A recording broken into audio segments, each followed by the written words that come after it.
আসসালামু আলাইকুম। Admission special প্রোগ্রামে বাংলা প্রথম পত্র আমরা কিভাবে পড়ব, কিভাবে পড়লে ভর্তি পরীক্ষায় বাংলা প্রথম পত্রে খুবই ভালো করা যায়, তার খুবই যথাযথ এবং খুবই সুনিপুণ কিছু বিষয় আজকের ক্লাসে আমরা শিখব।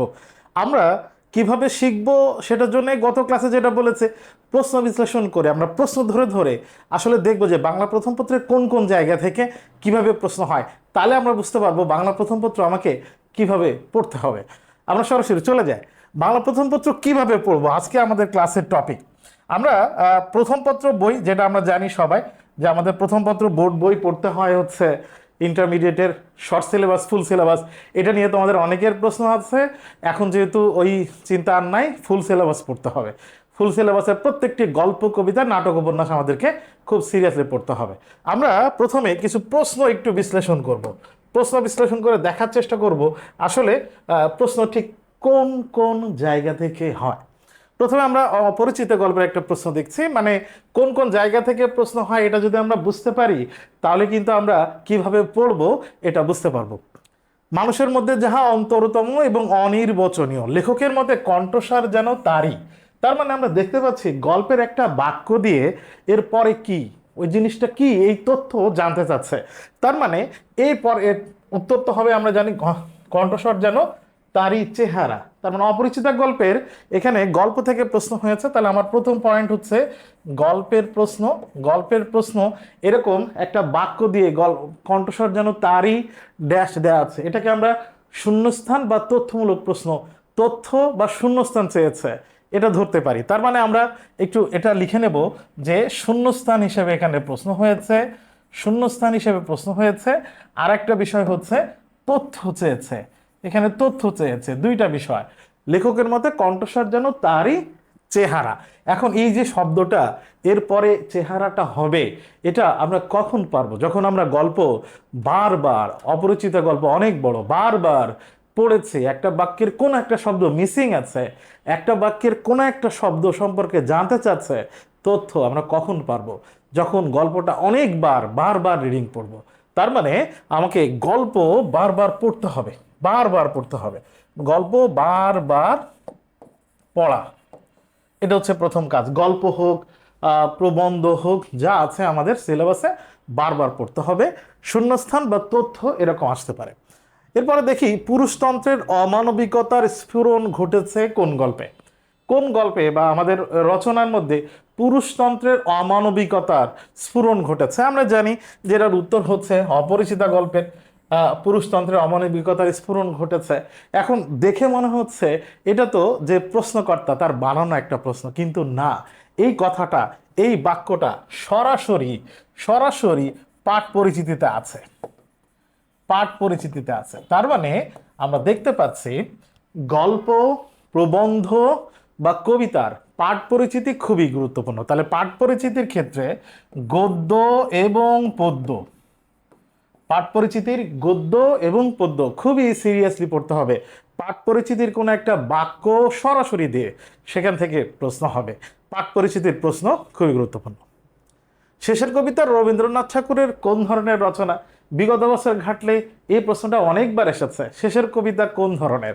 নামের সাথে কবিতা আছে কিন্তু এটা কবিতা না, শেষের কবিতা একটা উপন্যাস। এখন এই প্রশ্নটা এসেছে কোত্থেকে? এই প্রশ্নটা এসেছে কবি ও লেখক পরিচিতি থেকে। কবি ও লেখক পরিচিতি। তার মানে আমাদের প্রত্যেকটা কবিতা বা প্রত্যেকটা গল্প প্রবন্ধের শুরুতে যে কবি বা লেখক পরিচিতি, কবি বা লেখক পরিচিতির জন্মস্থান, তার বিভিন্ন রকম সাহিত্যকর্ম, তিনি কোন উপাধি পেয়েছিলেন, তিনি কোথায় কোথায় চাকরি করেছেন, এরকম যে তথ্যগুলো আছে, তার রচনায় বা কবিতায় আমরা কোন বিষয়গুলো দেখতে পাই, এরকম যে তথ্যগুলো আছে, এই তথ্যগুলো খুবই ইম্পর্টেন্ট, এখান থেকে পড়তে হবে। তাহলে কবি ও লেখক পরিচিতি পড়তে হবে। এরপর অপরিচিত গল্পের নায়কের বন্ধু কোথায় কাজ করতেন? নায়কের বন্ধু কোথায় কাজ করতেন? আমরা জানি যে কানপুরে কাজ করতেন অপরিচিত গল্পে নায়কের বন্ধু, মানে অনুপমের বন্ধু। এখন তার মানে এটা থেকে আমরা দেখলাম যে গল্প থেকে বা নাটক থেকে বা উপন্যাস থেকে এরকম তথ্যমূলক প্রশ্ন আসতে পারে। এরকম তো এই প্রশ্নকে আমরা বলবো কি? এই প্রশ্নকে আমরা বলবো তথ্যমূলক প্রশ্ন। তথ্যমূলক প্রশ্ন। তার মানে গল্পের বা কবিতার কোনো জায়গার অথবা প্রবন্ধের কোনো জায়গা থেকে, যেরকম এই প্রবন্ধে বিশেষ মনীষীর নাম আছে কার, এরকম প্রশ্ন। কবিতা থেকে এই কবিতায় কোন ফুলের নাম আছে, কোন পাখির নাম আছে, এরকম তথ্যমূলক প্রশ্ন হতে পারে। এই তথ্যমূলক প্রশ্নগুলো খুবই সহজ হয়, কিন্তু আমাদের কাজ হচ্ছে আমরা ধরার জন্যে বারবার পড়তে হবে। এরপরে দেখি প্রদোষ শব্দের অর্থ কি। এটাও অপরিচিত গল্প থেকে নেয়া। প্রদোষ শব্দের অর্থ সন্ধ্যা। এখন প্রশ্ন হচ্ছে, এই প্রশ্নটা এসেছে কোথা থেকে? এই প্রশ্নটা এসেছে শব্দার্থ থেকে। শব্দার্থ থেকে, তার মানে গল্প কবিতার শব্দার্থ খুবই গুরুত্বপূর্ণ। আমরা কিন্তু কোন কোন জায়গা থেকে এসেছে এটা দেখলে কি কি পড়তে হবে এটা বুঝতে পারবো।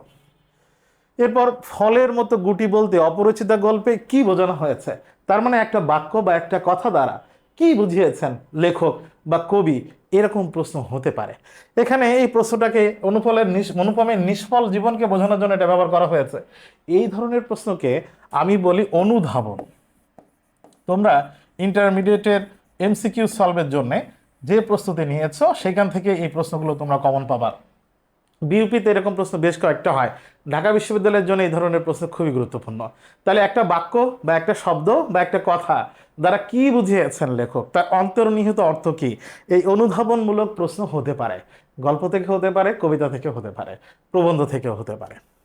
সোনারতরী কবিতায় বর্ণিত ঘটনা ধারা, তার মানে কবিতা থেকে আমরা দেখি যে কবিতার বিষয়বস্তু, মানে এই কবিতাটি কোন বিষয়ের উপরে লেখা, কোন সময়ের উপরে লেখা, কবিতার যে ঘটনাটা আছে এই ঘটনাটা কোন ঋতুর বা কোন সময়ের। আমরা জানি সোনারতরী কবিতায় বলা হয়েছে কুলে একা বসে আছে নাহি ভরসা, প্রভাত বেলার কথা বলা হয়েছে, প্রভাত বেলা, সকালের কথা বলা হয়েছে। তার মানে কবিতা থেকে এরকম কবিতার বা গল্পের এরকম বিষয়, বিষয়, স্থান, সময়, বিষয়, স্থান, সময়, এগুলো থেকে প্রশ্ন হতে পারে। এখন এগুলোর জন্য আমাকে কি পড়তে হবে? মূল রচনা বা মূল পাঠ। মূল পাঠ খুব ভালো করে পড়তে হবে। শুরুতে বলেছে অপরিচিতা গল্প বারবার পড়তে হবে, কবিতাগুলো বারবার পড়তে হবে। তাহলে মূল পাঠ থেকে মূল পাঠের বিষয়, স্থান বা সময়, এখানে এরকম প্রশ্ন হতে পারে, যেটা আমরা গল্প পড়ে বুঝবো এবং পাঠ পরিচিতি থেকেও বোঝার সুযোগ আছে। সোনারতরী কবিতায় নৌকার মাঝি কিসের প্রতীক?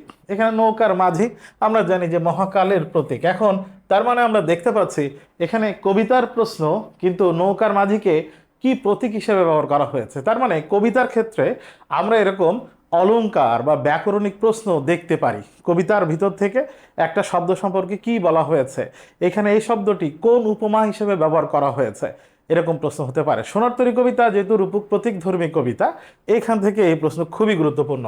তার মানে কবিতার বিষয় এবং তার ব্যাকরণিক বিষয়, কবিতার ব্যাকরণিক বিষয় থেকে এরকম প্রশ্ন হতে পারে। কবিতা থেকে একটা বাক্য কি বোঝানো হয়েছে, এটার উপমা কিসের সাথে উপমা দেওয়া হয়েছে, এই শব্দটা কিসের প্রতীক, এরকম শুধু সোনারতরী না অন্যান্য জায়গা থেকে আসতে পারে। যেরকম বিদ্রোহী কবিতায় পুরাণের শব্দ ব্যবহার করা হয়েছে, কোন শব্দটি কি অর্থে ব্যবহার করা হয়েছে, এরকম প্রশ্ন হতে পারে। গল্প থেকেও হতে পারে। সোনারতরী কবিতায় যাহা লয়েছিনু ভুলে বলতে কি বোঝানো হয়েছে? যাহা লয়েছিনু ভুলে বলতে বোঝানো হয়েছে বেঁচে থাকার অবলম্বন। তার মানে কবিতার একটা বাক্য থেকে, কবিতার বাক্য থেকে অনুধাবন দেখতে পাই। আমরা আগে গল্পে দেখেছি অনুপমের ফলের মতো গুটি, এটা দ্বারা কি বোঝানো হয়েছে, এরকম প্রশ্ন হয়েছে। আবার দেখতে পাচ্ছি কবিতারও একটা অংশ বা একটা বাক্য দিয়ে কি বোঝানো হয়েছে, তার মানে কবিতার বাক্যের অন্তর্নিহিত অর্থ কি, অনুধাবন, এরকম প্রশ্ন হতে পারে। সোনারতরী কবিতাটি কোন ছন্দে রচিত? কবিতা কোন ছন্দে রচিত এটা নিয়ে আমরা টেনশন করি, কিভাবে বের করব, এটা নিয়ে অনেক কথাবার্তা বা অনেক কিছু বলি। কিন্তু এই ছন্দের প্রশ্ন কিন্তু শুধুই আসে কোন কবিতাটি কোন ছন্দে রচিত। কবিতাগুলো কোন ছন্দে রচিত শুধু এটুকুই মুখস্থ করলে হবে। এটা নিয়ে টেনশন করে ছন্দ বিশ্লেষণ করা এটা তোমার জানা লাগবে না, তোমার এই বিদ হওয়া লাগবে না। তোমার শুধু জানা লাগবে কোন কবিতা কোন ছন্দে রচিত। সোনারতরী কবিতাগুলো মাত্রাবৃত্ত ছন্দে রচিত। এখন এটা আমরা কোথায় পাবো? এটা কবিতার শব্দার্থের আলোচনার পরে দেখবা পাঠ পরিচিতির শুরুতে এই কবিতাটি কোন কাব্যগ্রন্থের, এই কবিতাটি প্রথম কোন পত্রিকায় প্রকাশিত হয়েছিল, এই কবিতাটির ছন্দ কি, এরকম কিছু তথ্য লেখা আছে বোর্ড বইয়ে। তাহলে সেখান থেকে প্রশ্ন এরকম বাংলা প্রথম পত্রের হতে পারে। কাগজ তো ইঁদুরেও আনতে পারে, উক্তিটি কার? তার মানে আমরা দেখলাম যে উক্তি থেকে প্রশ্ন হয়, তার মানে গল্প বা প্রবন্ধ বা নাটক বা উপন্যাস থেকে, গল্প প্রবন্ধ নাটক উপন্যাস থেকে এরকম উক্তি প্রশ্ন হতে পারে। উক্তিটি কার? এখানে মৃত্যুঞ্জয়ের উক্তি। তাহলে গল্প প্রবন্ধ নাটক উপন্যাসের কোনো একটা উক্তি দিয়ে এটা কে বলেছেন এইরকম প্রশ্ন হতে পারে, বা কাকে বলেছেন, কে বলেছেন, কাকে বলেছেন। নাটক উপন্যাসও কিন্তু এক্ষেত্রে গুরুত্বপূর্ণ। মেয়েটা ঘাড় হেট করে দাঁড়াইয়া রহিল, এখানে কার কথা বলা হয়েছে? তাহলে আমরা দেখলাম যে গল্পের এরকম কোন একটা চরিত্র আছে অনেকগুলো, তো এই কথাটা কোন চরিত্র সম্পর্কে বলা হয়েছে? তার মানে গল্প নাটক উপন্যাসের প্রত্যেকটা চরিত্র, যতগুলো সংলাপ আছে, প্রত্যেকটা চরিত্রের সম্পর্কে কি কি কথা বলা হয়েছে, কোন বাক্য, এগুলো কিন্তু খুবই গুরুত্বপূর্ণ। তাহলে এটা কার সম্পর্কে বলা হয়েছে? এটা বিলাসী সম্পর্কে বলা হয়েছে, বিলাসী গল্প থেকে এরকম নেয়া। তার মানে আমরা দেখলাম গল্পের উক্তি, এবং উক্তি এখানে লেখা হয়েছে কার সম্পর্কে, উক্তির প্রশ্ন কিন্তু কার সম্পর্কে বলা হয়েছে। এক্ষেত্রে আমার চরিত্র দরকার, চরিত্রগুলো জানা থাকা দরকার। উক্তি কার সম্পর্কে বলা হয়েছে এটা জানার জন্য আমাকে চরিত্র সম্পর্কে জানা দরকার। চরিত্র যতগুলো আছে গল্পের বা নাটকের, যেখানে যেখানে আছে বারবার পড়ে কোন চরিত্র সম্পর্কে কোন বিষয় আছে এটা আমার জানা লাগবে। শরৎচন্দ্র চট্টোপাধ্যায়ের বিলাসী গল্পটি প্রথম কোন পত্রিকায় প্রকাশিত হয়? এটা শুধু শরৎ বলে না, গল্পের প্রশ্ন বলে না, এটা কবিতা থেকেও প্রশ্ন হতে পারে যে কবিতাটি কোন পত্রিকায় প্রকাশিত হয়েছিল। এটার উত্তর হবে ভারতী। এখন এটা কোথায় পাবো? এটা ওই যে আমরা পাঠ পরিচিতির শুরুতে, পাঠ পরিচিতির শুরুতে আমরা এটা পাবো, যেটাকে আমরা বলেছি, যেটাকে আগেও একবার বলেছি যে উৎস অংশ হিসাবে একটা প্যারা তোমরা পাবা পাঠ পরিচিতির শুরুতে, সেই জায়গা থেকে এই প্রশ্ন হবে। যে মরে করিল পথের বিভাগী, এর পরের পংক্তি কি, মানে পরের চরণ কি? পংক্তি বলতে চরণ বা লাইন বলি আমরা যেটাকে, পরের চরণ কি? পথে পথে আমি ফিরি তার লাগি, এইটা প্রশ্ন হতে পারে। আমরা যখন ভর্তি পরীক্ষা দিয়েছি সেই অনেক আগে, তখন এই আগের চরণ পরের চরণ আসতো, মাঝখানে আমরা দেখছি অনেক সময় ধরে ঢাকা বিশ্ববিদ্যালয়ে আগের চরণ পরের চরণ আসে না, কিন্তু অন্য জায়গায় আসতো। গত দুইবার আবার দেখলাম যে ঢাকা বিশ্ববিদ্যালয় সহ অন্যান্য অনেক বিশ্ববিদ্যালয়ে এই আগের চরণ পরের চরণ এই টাইপের প্রশ্ন হয়। তাহলে আগের চরণ পরের চরণ খুবই গুরুত্বপূর্ণ। তাহলে আমরা একটু লিখে নেব যে কবিতার চরণ কোনটা আগে কোনটা পরে, এটা খুবই গুরুত্বপূর্ণ, এখান থেকে প্রশ্ন হবে। তাহারাই পড়ে মানে কবিতার উন্মনা শব্দে যে উৎ উপসর্গটি ব্যবহৃত হয়েছে, এটি কোন অর্থে যুক্ত হয়েছে? দেখো প্রশ্ন হয়েছে কবিতার প্রশ্ন, কিন্তু প্রশ্ন হয়েছে উপসর্গ থেকে। তার মানে এখানে মনা বলতে মনটা আর ভিতরে নেই, বাইরে আছে, উদাসীন আছে কবি, তার মানে এখানে বাহির বোঝানো হয়েছে। তার মানে আমরা দেখলাম যে কবিতা থেকে বা গদ্য থেকে গল্প থেকে ব্যাকরণ প্রশ্ন হতে পারে। ব্যাকরণ এমন প্রশ্ন হতে পারে যে কবিতা থেকে উপসর্গের প্রশ্ন, কবিতা থেকে সন্ধির প্রশ্ন হতে পারে, কবিতা থেকে শব্দের উৎস আসতে পারে, শব্দের উৎস আসতে পারে, কবিতা থেকে বা গদ্য থেকে বানান আসতে পারে। এটা যে শুধু কবিতা থেকে আসবে তা না, গদ্য পদ্য বা নাটক উপন্যাস থেকে আসতে পারে। এই ব্যাকরণগুলো আমরা যখন পড়বো ব্যাকরণের সাথে মিলায় বারবার গল্প কবিতা পড়তে থাকবো। সন্ধি বিচ্ছেদের কোনো গঠিত শব্দ, সমাসের উপসর্গের প্রশ্ন, সমাসের প্রশ্ন হতে পারে কবিতা বা গদ্য থেকে, সমাসের প্রশ্ন হতে পারে প্রবন্ধ থেকে। আমরা পারিভাষিক শব্দ আসতে দেখেছি শব্দার্থ অংশে, ওই গল্পের মধ্যে কোনো একটা পরিভাষা ব্যবহার করা হয়েছে, ওই পারিভাষিক হিসেবে প্রশ্ন আসতে দেখা গেছে, এরকম প্রশ্ন হয়েছে। তার মানে গল্প কবিতা নাটক উপন্যাস থেকে ব্যাকরণের এরকম প্রশ্ন হতে পারে। একবার এসেছে নালিশ কোন ভাষার শব্দ, নালিশ ফার্সি ভাষার শব্দ, তাহলে আমরা দেখলাম যে গল্পের ভিতরে ব্যবহার করা হয়েছে, অপরিচিত গল্পেও আছে নালিশ শব্দটি ব্যবহার করা হয়েছে। তাহলে গল্পে আমরা এখানে দেখতে পাচ্ছি কি শব্দের উৎস, শব্দের উৎস। তার মানে এটা ব্যাকরণের প্রশ্ন, ব্যাকরণের প্রশ্ন কিন্তু প্রথম পত্র থেকে আসতে দেখতে পাচ্ছি। ব্যাকরণের প্রশ্ন প্রথম পত্র থেকে এরকম প্রশ্ন আসে, এটা খুবই গুরুত্বপূর্ণ। এখন আমরা যা যা দেখলাম এই পর্যন্ত, যতগুলো প্রশ্ন দেখলাম আমরা একটু একবারে দেখে নিই। এইটাতে আমরা এটা দেখলে বুঝতে পারবো আমরা বাংলা প্রথম পত্রে কোন কোন জায়গা থেকে প্রশ্ন হয়েছে এবং ওই জায়গাগুলো আমাকে পড়তে হবে। এটা আমরা দেখলাম, জায়গা নির্ধারণ করলাম। এখন দেখবো আমরা কোন কোন জায়গা প্রস্তুতি নেব, পড়ব। আমরা যখন দেখেছি প্রশ্নগুলো তখন দেখতে পেয়েছি যে কবি ও লেখক পরিচিতি থেকে প্রশ্ন, শব্দার্থ অংশ ভালো করে পড়তে হবে, উৎস ভালো করে পড়তে হবে, পাঠ পরিচিতি ভালো করে পড়তে হবে। এই 5টা জায়গা, এটা 1 2 3 4 আর এটা হচ্ছে 5।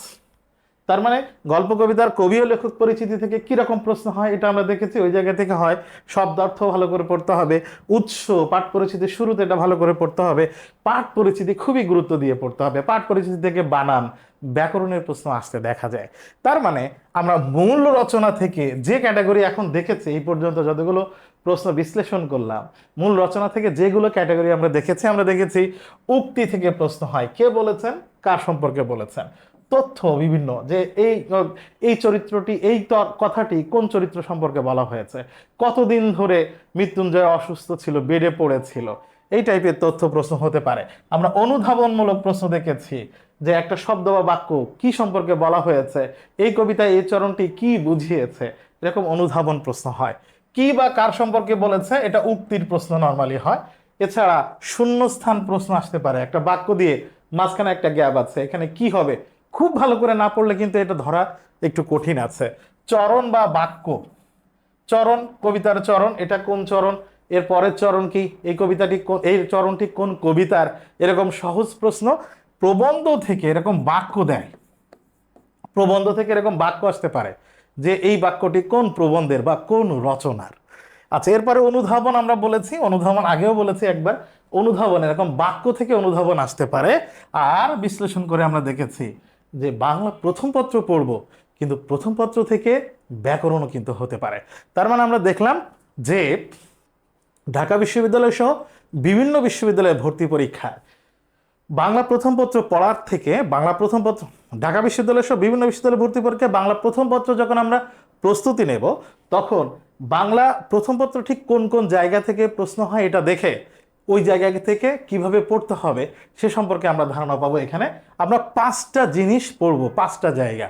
আমরা মূল রচনা যেটা কবিতা বা গদ্য ভালো করে পড়ব, এছাড়া আমরা কবি ও লেখক পরিচিতি, শব্দার্থ, উৎস এবং পাঠ পরিচিতি ভালো করে পড়ব।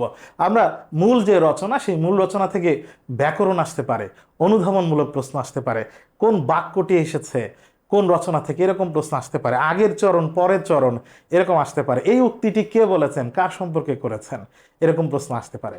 ঠিক এভাবে আমরা বাংলা প্রথম পত্রের সেরা প্রস্তুতি নিয়ে বিশ্ববিদ্যালয়ে ভর্তি যুদ্ধে অংশগ্রহণ করতে পারি। তাহলে দেখা হচ্ছে আমাদের নেক্সট আর এরকম কোনো ক্লাসে। ততক্ষণ ভালো থাকো, সুস্থ থাকো। আসসালামু আলাইকুম।